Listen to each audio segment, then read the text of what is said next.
as great as Xavi is, and his tactics can be, and the game plan can be, and all of that, he's still so dependent on players who, in certain positions, are just not good enough. Not good enough for Barcelona, and not good enough for Xavi as a manager. Let's break this down. Let's try to imagine. And again, I don't want to be Mr. Doom and Gloom here, because I don't want to raise the ire of some of these people who thought that Haaland was on his way.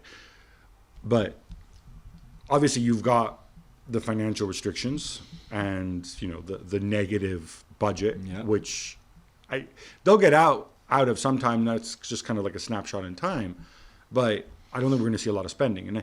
And so my question is, if you project forward, right, if we're imagining Barcelona winning the Champions League in 2 or 3 years, I ask myself, how many of these guys are realistically going to be a part of it?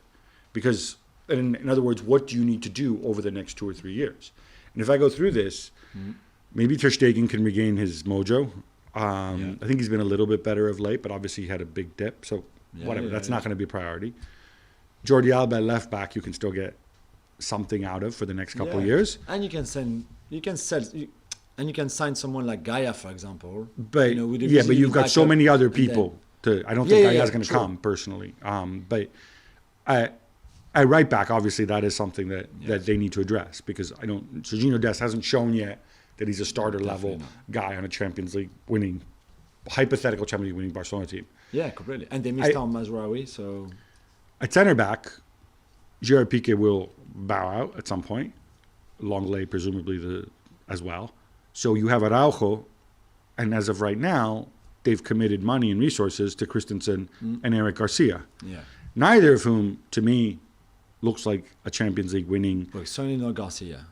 Christensen, I could say, has done it before, but obviously, I think there's more hope for Christensen to become that kind of player. I mean, Eric Garcia. But it's not like Christensen's 22 either. He's a player in mid-career. But still who's had a rough time. But I still think that 25 or 26 years, it's a good time. As a free agent, I think this is good for them. This is really good business, and it's better than Garcia, better than Longley, better than Umtiti, and him and Araujo, I think, can have a really good partnership. All right, Busquets as well. I don't think he's going to be around in 2 or 3 years' time at that level. And if he is, then it means Barcelona have a problem. Yeah. Are we sure Nico is the answer? I think there's still a question mark there. Can he be a useful player? Yes. Can he be a starter caliber player on a team that wins the Champions League? Barcelona, I'm not sure. Not sure. Pedri obviously isn't a problem. No. Gavi, tremendous future, but still very young. And you have to be, I think, you said, sometimes these guys can't be expected to play every game. Exactly. But they made the same mistake with Pedri last season, and he ended up playing 99 games with club and national team, and then missed a lot of this season because he was burnt out. I think the difference, though, is Pedri was productive throughout much of that time. Then it was more like a physical, mental burnout. That's what I mean. Whereas with Gavi, I don't know that he's been on that same Gavi level the whole time. No, you see what I'm saying? He's had a lot more ups and downs, which again, is very normal for a young player. But of course, this is really being thrown to the lines. And people who bring up, Iniesta or whatever, Iniesta didn't play this many games until he was like 22, 23 years old. Let's not forget that. And a different team around him too. And obviously a different team around him. De Jong, I think, is the question mark because he's had a rough season.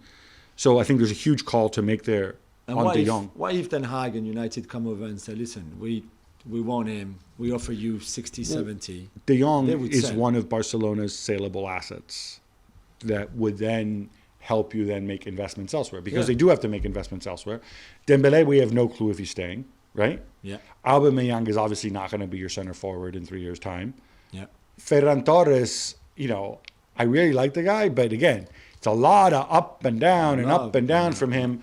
We're waiting for Ansu Fati to return. Yeah. But we're still talking. I know Kessie is coming in midfield, and he's going to help. But Kessie is going to help. And Kessie could easily be the De Jong replacement in a way if you cash in on De Jong.